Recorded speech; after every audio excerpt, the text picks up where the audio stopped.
Comigo a palavra de Deus no Salmo 139, Salmo de Davi, né? Assim assentados como estamos.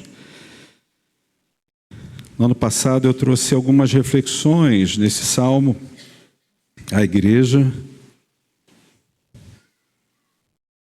E de uma forma mais especial, principalmente explorando os 6 primeiros versos. Então eu queria nessa manhã caminhar com vocês a partir do verso 7. Nós vamos ler o Salmo 139, a partir do verso 7. Nós vamos até o versículo 12. Ouça com atenção o texto da palavra de Deus. Nos diz assim, Davi: para onde me ausentarei do teu espírito? Para onde fugirei da tua face? Se subo aos céus, lá estás. Se faço a minha cama no mais profundo abismo, lá estás também. Se tomo as asas da alvorada e me detenho no confim dos mares, ainda lá me haverá de guiar a tua mão, e a tua destra me susterá. Se eu digo, as trevas com efeito me encobrirão, e a luz ao redor de mim se fará noite, até as próprias trevas não te serão escuras. As trevas e a luz são a mesma coisa. Vamos orar mais uma vez. Você pode curvar sua fronte, fechar os seus olhos. Senhor, agora a nossa mente e o nosso coração precisam ser tomados e guiados pelo Teu Espírito Santo. Não permita, Senhor, que cada um de nós estejamos nos distraindo. Que o Senhor nos livre dos pensamentos intrusivos. O Senhor nos livre agora de estarmos perdendo o foco da nossa audição para aquilo que não seja a Tua voz apenas. Que o Senhor nos dê um coração ensinável. Que o Senhor nos dê a humildade de sabermos e reconhecermos que estamos aos Teus pés para aprender a Tua palavra. Ajuda-nos aumentando a nossa fé. Ajuda-nos trazendo o Teu santo consolo. Ajuda-nos, desperta-nos a amarmos mais a Jesus. Esse é o nosso desejo. Em nome de Cristo Jesus oramos. Amém e amém. Louvado seja o nome do Senhor. Irmãos, eu me lembro que no ano de 1999, eu estava fazendo um concerto na geladeira lá em casa. Nós morávamos em Xerém. Eu estava pastoreando a Igreja Presbiteriana Filadélfia.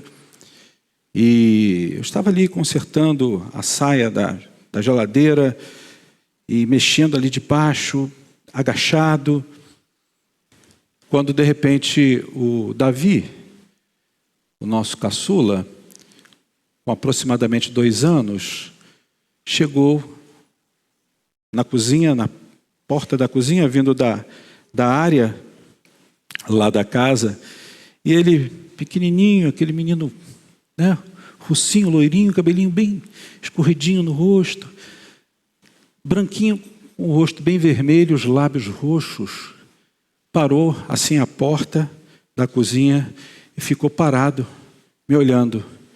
E eu estou ali abaixado, quando eu olho, os lábios de Davi bem roxinho, e ele fazendo menção de que ia cair. É o que eu levanto depressa, pego o meu filho e viro o seu corpinho de cabeça para baixo e comprimo a sua barriguinha e de repente cai da sua boca aquele chocolate batom, aquela barrinha quase que inteira, né? Entreguei ele para Edith, que era a nossa funcionária, nossa auxiliar, uma queridona nossa. E ela levou o Davi para o quarto.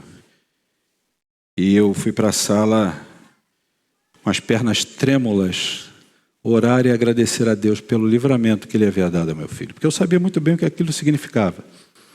Se o Davi, que estava brincando no quintal, não tivesse tido forças para chegar onde chegou e ouvir os seus passinhos, ele hoje não estaria aqui. Ele foi procurar ajuda, né? E foi procurar ajuda junto ao papai que estava em casa, porque a mamãe estava trabalhando. Era o meu dia de folga. E Deus é maravilhoso como Ele faz as coisas. Como Ele trabalha. E como dele somos dependentes. Porque na hora que a gente se machuca, na hora que a gente passa pelo sofrimento, a nossa tendência é buscar ajuda. E a criança o faz sem a menor cerimônia. Nós, às vezes, como adultos, tomados talvez pelo nosso orgulho de não nos expormos, a gente não faz com a mesma facilidade que faz uma criança. E aí, mesmo quando não fazemos por conta do nosso orgulho, de qualquer coisa que nos impeça de buscarmos a ajuda, e principalmente a ajuda que vem do alto. Deus não desiste, Deus não se esquece, como um pai bondoso, de socorrer os seus filhos. Digo isso com uma certeza, aquela baseada na fala de Jesus aos seus discípulos, quando Ele ensinando disse a eles: se vocês sendo pais, quando o filho de vocês pede algo para comer, vocês dão de comer, vocês não vão dar uma pedra, vocês vão dar o alimento. Ora, dizia Jesus àqueles homens e mulheres, se vocês como pais sabem aquilo que os seus filhos precisam e vocês atendem, sendo vocês maus, por conta da pecaminosidade, do coração manchado pelo pecado, Deus, na sua infinita misericórdia, bondade e compaixão, o que Ele não fará pelos seus filhos? Irmãos, essa imagem talvez nos faça compreender, nos faça entender um pouco desse amor e cuidado do nosso Deus por nós. Quando a gente olha para esse contexto do Salmo 139, o que é que nós observamos? Nós observamos desde o primeiro versículo, que nós não lemos hoje, até o último, que nós não leremos hoje também. Nós ficamos ali no bloco do meio, do verso 7 ao verso 12. Nós encontramos de ponta a ponta no Salmo 139 atributos maravilhosos de Deus. E esses atributos são dispensados em seu favor e em meu favor. Porque esse salmo, na narrativa de Davi, demonstra que Deus é onipresente. E nós estamos falando hoje sobre a onipresença de Deus. Mas Deus também é onisciente. E Deus é onipotente. É isso que Davi mostra de fora a fora. E Davi conheceu de perto, sendo ele um rei, sendo ele um guerreiro, sendo alguém que governava o seu povo e batalhava as guerras do seu povo, ele era alguém que conhecia a alegria das vitórias e a dor do fracasso. E quando ele escreve esse cântico, o salmo é um cântico, ele o escreve como uma profunda revelação da sua intimidade com Deus. Então esse salmo reflete uma meditação sobre onisciência, onipotência, mas sobre onipresença de Deus. E isso revela o profundo relacionamento entre o ser criado, o homem, e o seu Criador, Deus. Então eu queria, nessa manhã, compartilhar sobre um título, e o título, o tema da pregação dessa manhã, você pode anotar aí, ou anotar no seu coração, é o inescapável amor de Deus. O inescapável amor de Deus. Para as crianças, o que significa aquilo que é inescapável? É a qualidade daquilo que nós não podemos de forma alguma escapar, fugir. Não dá para fugir do amor de Deus, ainda que nós queiramos. Não dá para fugir.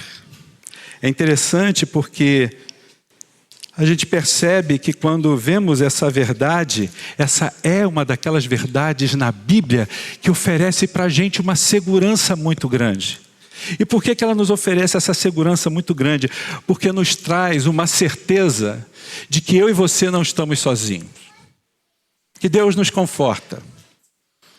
Eu não sei, e nem o Davi lembrar-se-á, vai se lembrar, do que passou na sua mente aos 2 anos de idade, quando ele corre para a cozinha e para me encontrar. Mas uma coisa eu tenho certeza, ele busca ajuda. Ainda como criança, sabia que precisava estar perto do papai ou da mamãe, porque é perto do papai e da mamãe em momentos como esse que a criança tem conforto, que ela se sente segura. Mas e quando a gente se esquece de correr para Deus? E quando nós não temos forças para correr para Ele, porque isso pode acontecer? Vocês sabem tão bem quanto eu, porque eu e você somos pessoas frágeis, somos pessoas carentes do cuidado de Deus. E muitas vezes sem forças não temos como correr. É nesse momento que esse salmo traz um consolo para a gente muito grande, porque nos mostra que nós não fugimos de Deus, ou não dá para fugir de Deus, porque Deus está ali, direto observando a gente como se isso fosse uma ameaça. Deus não ameaça os seus filhos. Deus está ali diante dos seus filhos e os seus olhos estão diante dele para protegê-los, para guardá-los, para preservá-los. Por isso que não dá para escapar do amor de Deus. E sabe por que não dá para escapar do amor de Deus? Anote aí o primeiro ponto do sermão. Não dá para escapar do amor de Deus, porque o amor de Deus nos persegue. O amor de Deus nos persegue. O próprio Davi, que escreve esse salmo, é o mesmo que é o autor do Salmo 23. E no Salmo 23, ele, como rei que o era, ele também tinha o ofício de pastor. E lá no finalzinho do Salmo 23, ele vai dizer assim: bondade, me ajudem vocês porque está me dando aqui bondade e me seguirão e habitarei. Obrigado, irmãos. Bondade e misericórdia me seguirão. Seguir ali, uma melhor tradução, segundo a interpretação do texto original em hebraico, seria perseguir. Por quê? Quando você está perseguindo algo, a ideia de você não desistir em hipótese alguma de continuar na sequência atrás daquilo que é o seu objetivo. Por isso que você o persegue. É mais do que seguir. É ter a intenção de não abrir mão de jeito nenhum de ir ao encontro daquilo. Então, quando o salmista diz: bondade e misericórdia me seguirão, me perseguirão todos os dias da minha vida, isso dá a ideia de que Deus é esse perseguidor com bondade, justiça, amor insondável, misericórdia, que vai fazer com que você esteja protegido, amparado, guardado por conta desse amor do qual eu e você não podemos escapar. Para onde, diz o salmista, diz Davi no versículo 7, acompanhe comigo, ele diz assim: para onde poderia eu escapar do teu espírito? Para onde poderia fugir da tua presença? Davi faz uma pergunta, né? É uma pergunta retórica. Por quê? O que é uma pergunta retórica? Ele sabe qual é a resposta. Perguntar retoricamente é saber aquilo que é a resposta. E essa pergunta dele nos leva à reflexão sobre a impossibilidade de nos escondermos de Deus. Não há no universo um lugar em que alguém queira se esconder de Deus. Mas existe um universo que está dentro da gente. E esse universo é o universo do nosso coração. E muitas vezes eu e você podemos nos esconder ou esconder das pessoas aquilo que não queremos que elas saibam. aquilo que nós não queremos partilhar, aquilo que é muito íntimo a gente. Mas às vezes aquilo que é muito íntimo a gente se torna íntimo a nós, porque aquilo nos envergonhará se o outro tomar conhecimento. Aquilo manchará, eu já ia falar, irá macular, né? Mas as crianças estão aqui, então usar uma linguagem mais acessível. Vai manchar, como uma roupa que fica manchadinha de sujeira, e a gente tem que levá-la na máquina de lavar, para lavar a roupinha, ou então esfregá-la para que aquela mancha saia, aquela mancha seja diluída. Mas aquilo está dentro da gente, a gente fica guardando aquilo, e a gente não quer expressar aquilo, e a gente não quer que os outros vejam. Mas a Bíblia diz aqui, através do salmista Davi, que não dá para escapar do Espírito de Deus, não dá para fugir da presença de Deus, porque Deus sonda o nosso coração, e é isso que ele fala no início do Salmo: Senhor, Tu me sondas e me conheces, Tu sabes como eu me assento, como eu me levanto, Tu conheces a forma como eu desperto, o meu levantar, o meu deitar, o Senhor conhece o meu agir, as formas como eu vou me portar, as formas como eu vou agir durante o meu dia. É interessante, irmãos, que Deus, Ele quando nos persegue, quando essa bondade e misericórdia vão atrás da gente, não é para nos punir. Essa bondade e misericórdia, esse olhar de Deus no dia a dia, para você e para mim, do qual nós não podemos escapar, não é para ficar vigiando a gente e dizer assim, apontando o dedo: ah, tá vendo só? Eu sabia que você não iria me obedecer. Eu sabia que você não era capaz de sustentar a tua palavra e me honrar. Ah, eu te peguei em tua fraqueza. Deus não faz isso. Deus é como um pai amoroso e bondoso que tem prazer em redimir o seu filho. Ele não tem prazer em ver seus filhos sofrendo, ele não tem prazer em ver seus filhos pecando, ele não tem prazer em ver seus filhos tentando esconder aquilo que não dá para esconder dele. Mas ele tem prazer em cuidar dos seus filhos. Ele deseja estar perto de nós. Deus deseja estar perto de você, em cada momento. Tem um teólogo reformado, eu gosto muito de ler suas obras, o Kevin D. Young. E o Kevin, ele declara, ele nos lembra, que a onipresença de Deus, esse Deus que está com a gente a cada momento, nos livra da pressão de querermos controlar tudo. Porque eu e você somos seres controladores. Uns controlam ou tentam controlar as coisas, e quando não pessoas, manipulando-as. Nós tentamos muitas vezes, uns numa escala menor, devido ao dado de personalidade, aí eu não vou entrar no aspecto psicológico ou psíquico, não tenho expertise para fazê-lo, embora tenha leitura. E outros têm mais. Outros são mais controladores, são mais manipuladores, mas na verdade todos nós de alguma forma controlamos ou tentamos manipular situações ou pessoas.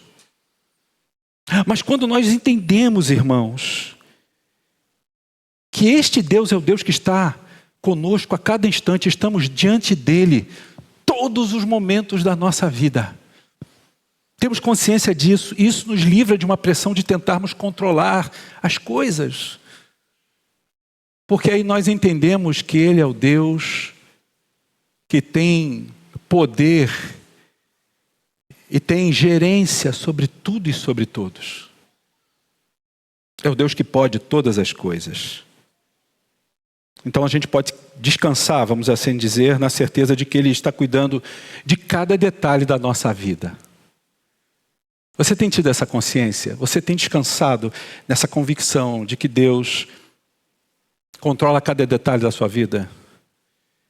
E que não adianta escapar, não adianta tentar fugir, porque Ele está ali, observando cada passo seu, e Ele quer observar em você também essa postura de você entregar o seu fardo a Ele.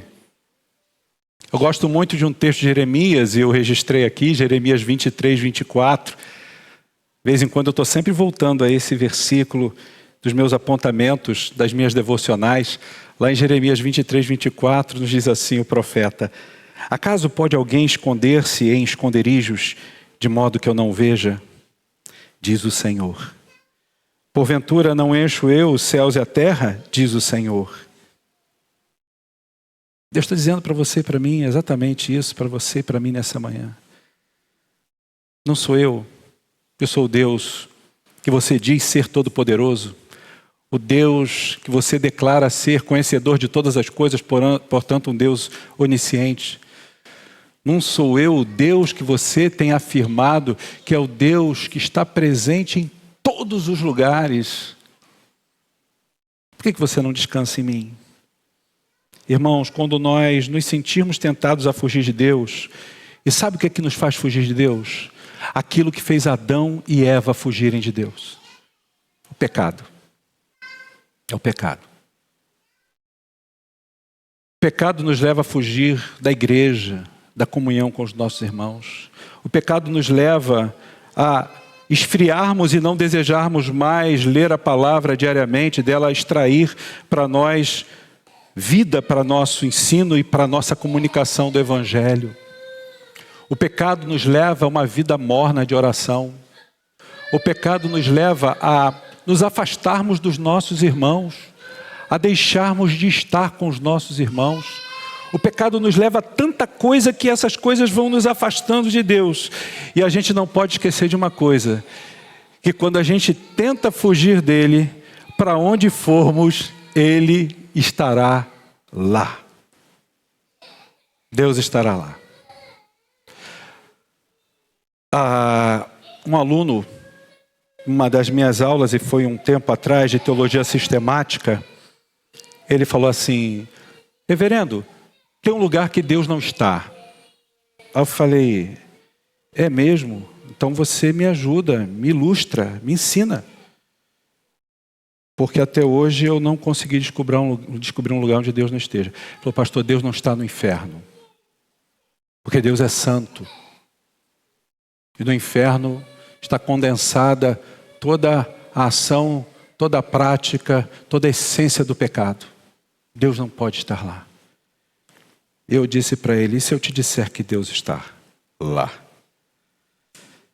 Com a sua natureza como um reto e justo juiz.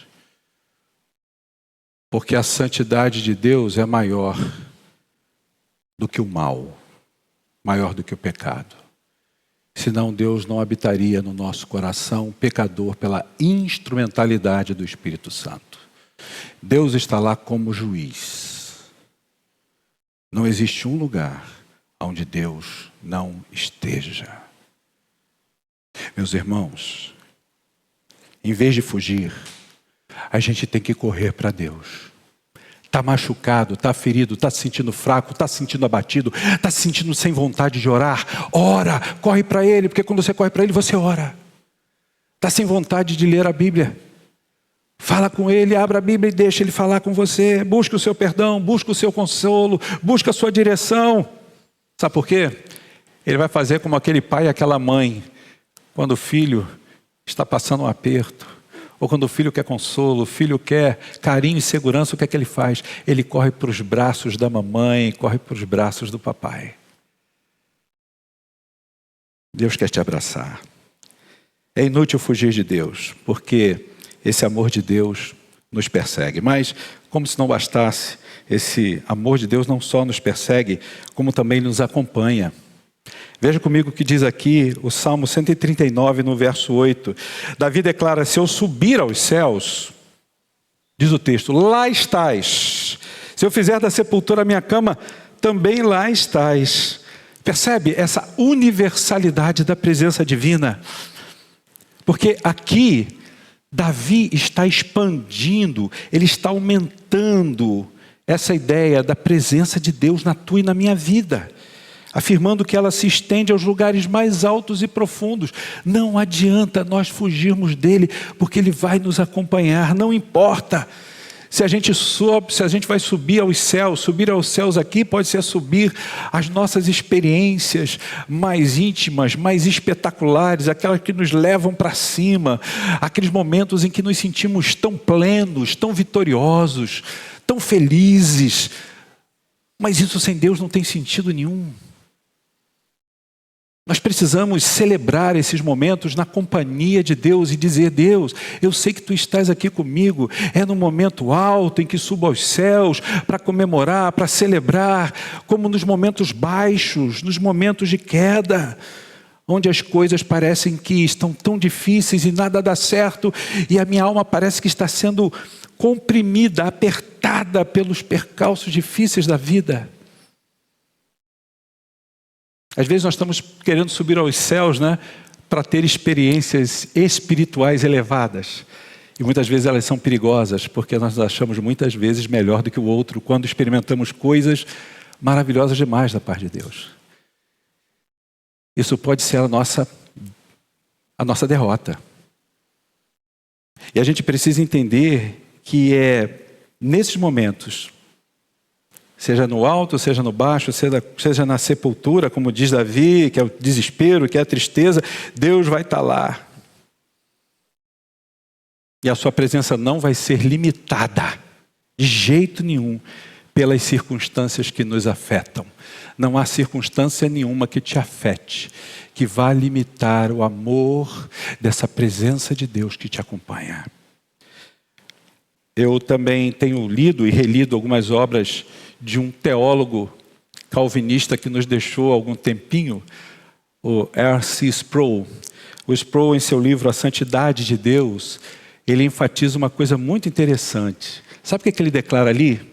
Ele diz que a presença de Deus é a manifestação da sua santidade. Ou seja, sabe aquele ditado que você aprendeu desde pequenininho que diz assim: diga-me com quem andas e eu te direi quem és?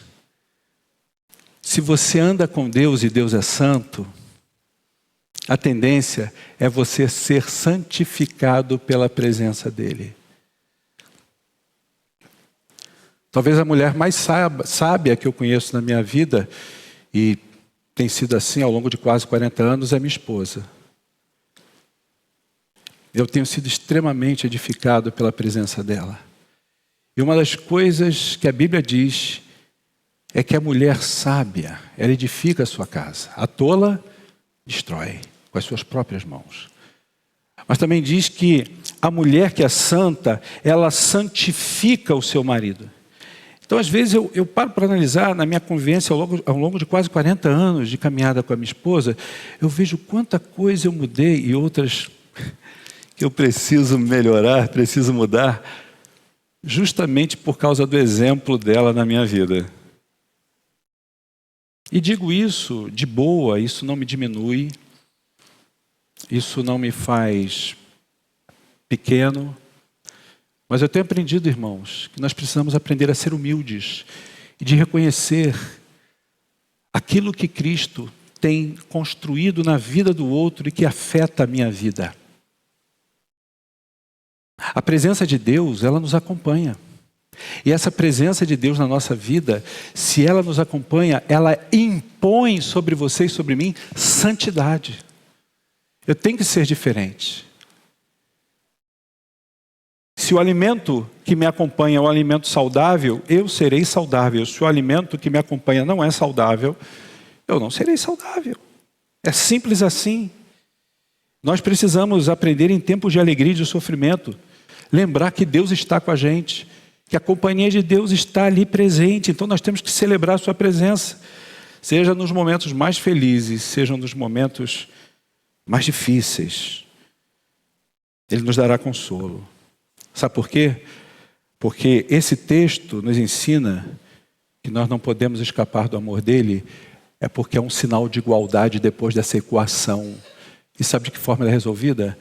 Nós não podemos escapar do amor de Deus porque Ele nunca nos abandona. Deus nunca vai abandonar você. Deus ama você. Deus não vai desistir de você. Ainda que você, olhando para dentro de si mesmo, veja coisas, reconheça que você não é digno da sua santidade, não é digno do seu amor. Mas a gente aprende uma coisa na Bíblia, né? O amor de Deus se manifesta a nós não por causa da nossa não por causa de um regime de meritocracia, não é pelos nossos méritos. Não é pelos nossos méritos. Se fosse pelos meus méritos, irmãos, eu já estava completamente no sal. Eu estava no sal. É misericórdia. Deus está por toda parte, o seu amor nos acompanha. Mas esse amor, ele não somente nos acompanha, mas tem um terceiro aspecto aqui no texto, e você pode anotar aí esse terceiro ponto. O amor de Deus também nos guia. Esse amor do qual eu e você não podemos escapar, ele nos guia. Então isso aponta para a gente uma providência amorosa de Deus. Sabe aquilo que Jesus ensinou, que eu já disse no início do sermão? Se a gente, como papai e mamãe dos nossos filhos, quando o filho pede algo para comer, a gente não vai dar uma pedra, a gente não vai dar uma cobra. Não é o que Jesus diz? Eu estou só reproduzindo as palavras de Jesus. A gente vai dar aquilo que é bom. Mas nós somos maus, nós somos limitados. Nós somos pecadores. Agora imagina Jesus, o amor de Deus. Deus vai te dar sempre o melhor, e o melhor que talvez você não possa nem imaginar. Vem desses braços amorosos de Deus, porque Ele te guia. Veja o que diz o versículo 9 e o versículo 10. Davi declara assim, eu caminho para o final. Se eu subir com as asas da alvorada e morar nos confins do mar, mesmo ali a tua mão me guiará e a tua destra me sustentará. Vocês sabem que Davi, além de ser rei, de ser um guerreiro, de ser músico, de ser pastor, quantos atributos Davi tinha, né? Ele era um poeta. E aqui ele está usando de uma linguagem poética para expressar a onipresença de Deus nos lugares mais remotos. O texto nos mostra claramente que, mesmo que eu e você tivéssemos a capacidade, a autonomia, né, através de asas, ou através de algum aparelho propulsor, de nós voarmos para qualquer lugar, até para os confins da terra, Deus estaria lá, não só para nos sustentar, mas o texto diz aqui que Ele estaria lá para nos guiar. E a sua boa mão está disposta a conduzir você, para proteger você, para trazer a você uma paz que você e eu não podemos produzir. Trazer uma certeza, isso que é lindo demais, de que essa promessa que Davi encontra no Salmo, é uma declaração com uma promessa. Até ali a tua mão me guiará, a tua destra me sustentará. O que é que ele está dizendo para mim e para você aqui nessa poesia tão linda? Ele está dizendo que a presença de Deus, que é o teu Pai, que é o meu Pai por excelência, vai nos dar um conforto que nós não podemos de forma alguma medir, que a gente não pode explicar. E isso vai ser traduzido por um cuidado providente. É a providência divina.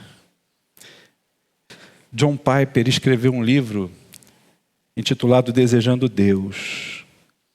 E nesse livro, Desejando Deus, ele nos estimula, aqueles que tiverem a oportunidade de ler o livro, ou já leram o livro, eu vou lembrar. Ele nos estimula nesse livro a buscarmos todos os dias a Deus e a percebermos que um dos grandes atributos de Deus, nosso Deus é um Deus alegre, mas esse é um atributo que Ele tem, uma qualidade que Ele tem prazer em compartilhar com a gente, é a sua alegria. Então busque a alegria de Deus todos os dias. A Bíblia diz que o choro pode durar uma noite, mas a alegria, ela vem pela manhã. Não exatamente no tempo cronológico, mas naquele amanhã especial que Deus tem reservado para você e para mim. Você já dormiu uma noite, agora eu falo de uma experiência, né? Daquela noite temporal. Você vai para a cama e você vai passar um tempo que você vai tentar dormir, mas você não consegue conciliar o sono. Por alguma razão, sua alma está aflita, seu coração está mexido. Mas Deus está ali, ó. E o silêncio de Deus fala mais alto do que as palavras do homem. E Deus está ali, com você. E Deus está providenciando que ao passar daquela noite, algo bom aconteça no dia seguinte. Mas deixa eu te dizer uma coisa. Nós precisamos crer, nós precisamos ter a maturidade espiritual de esperar que o nosso Pai faça isso. Eu me lembro quando eu era criança. E quando a gente é criança, a gente tem esse espírito juvenil, né? A gente é mais crédulo naquilo que o papai e a mamãe vão fazer pela gente. Eu me lembro que papai dizia para mim e para as minhas irmãs, olha, quando eu chegar hoje, logo mais trabalho, estava saindo, eu vou trazer balinhas para vocês. E a gente vivia o nosso dia naquela correria, naquela situação toda, mas quando vai chegando a hora de papai chegar da marinha, a gente ficava naquela expectativa na sala, esperando o papai entrar e trazer aquele saquinho de balas e abrir para a gente. Eu quero dizer uma coisa para você, com muito amor no meu coração, por você. Nosso Deus não tem um saquinho de balas para você, não. Ele tem, e Ele já trouxe, na pessoa de Jesus, um presente que não dá para se medir, onde nele está contido tanto amor, tanto carinho, tanta graça, tanto cuidado, perdão.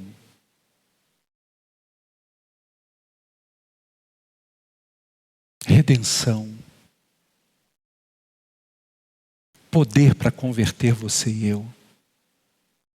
Alegria incomparável para nós vivermos os dias da nossa vida e essa alegria nos dá consolo. Essa alegria nos traz esperança. Por isso que Piper diz e nos desafia a buscar a alegria de Deus acima de tudo.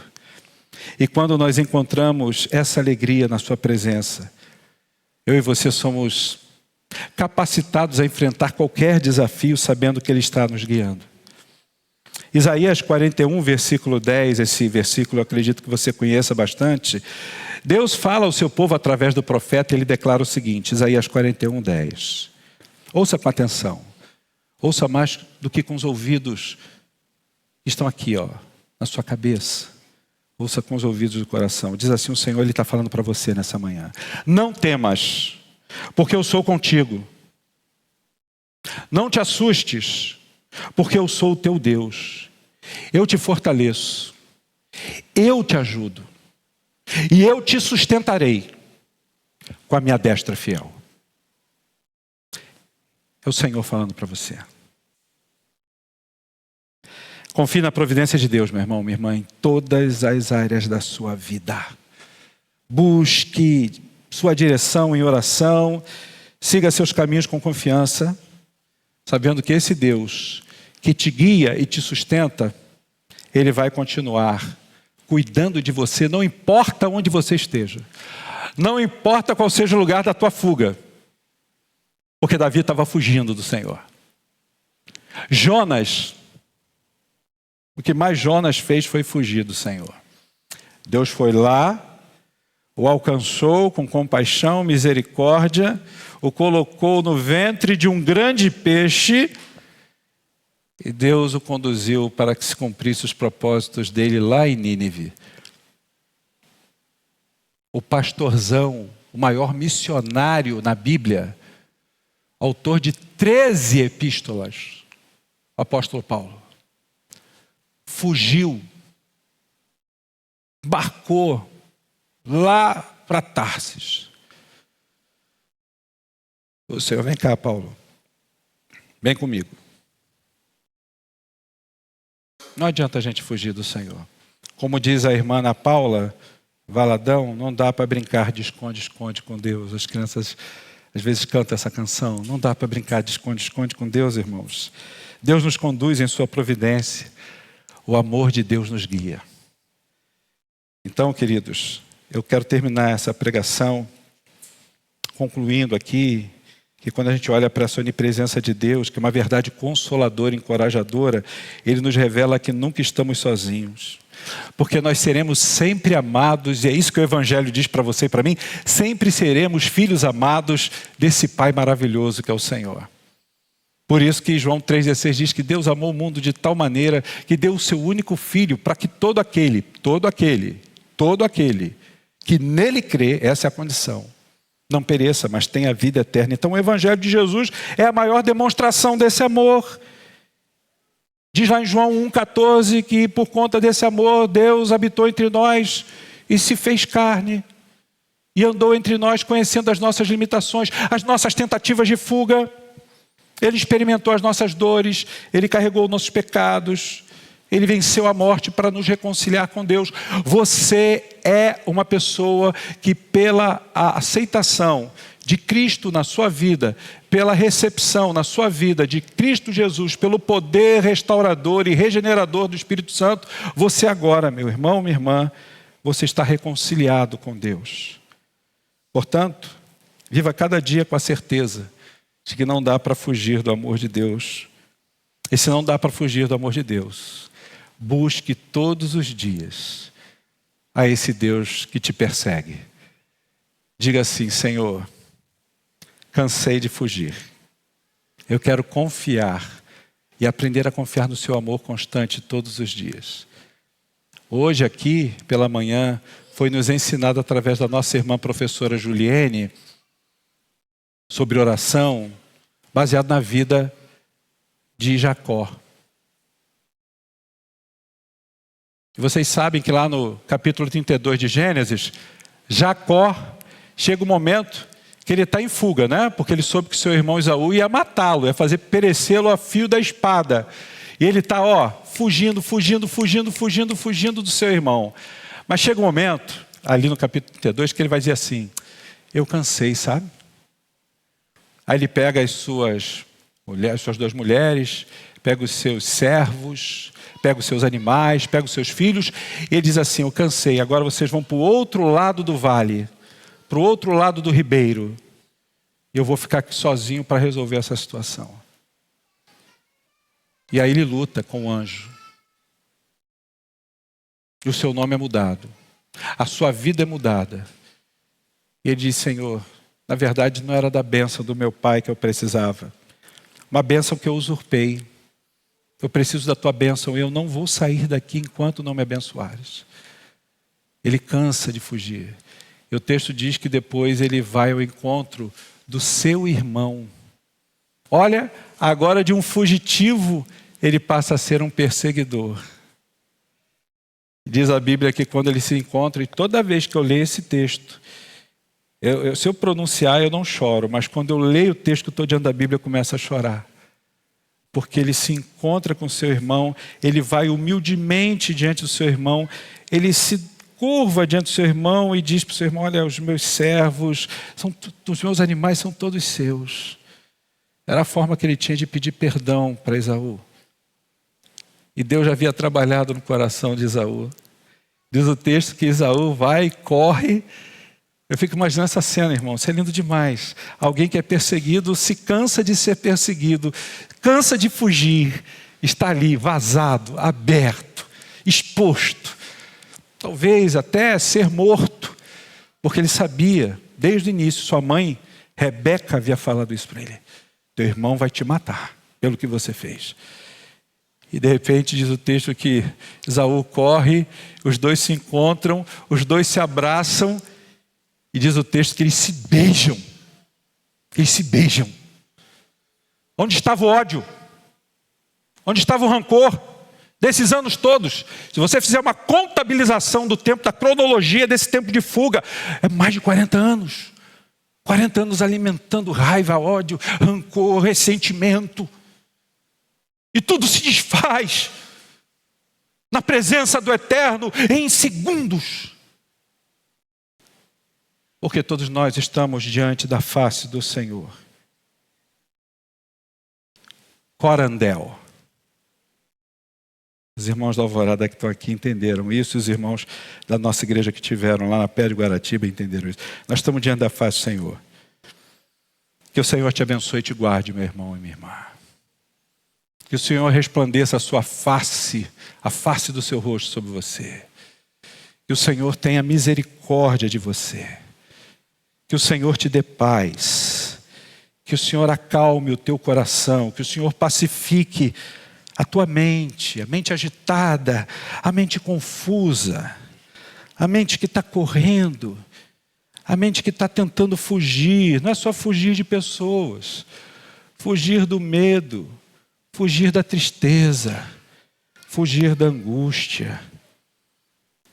Deus está com você. Mas você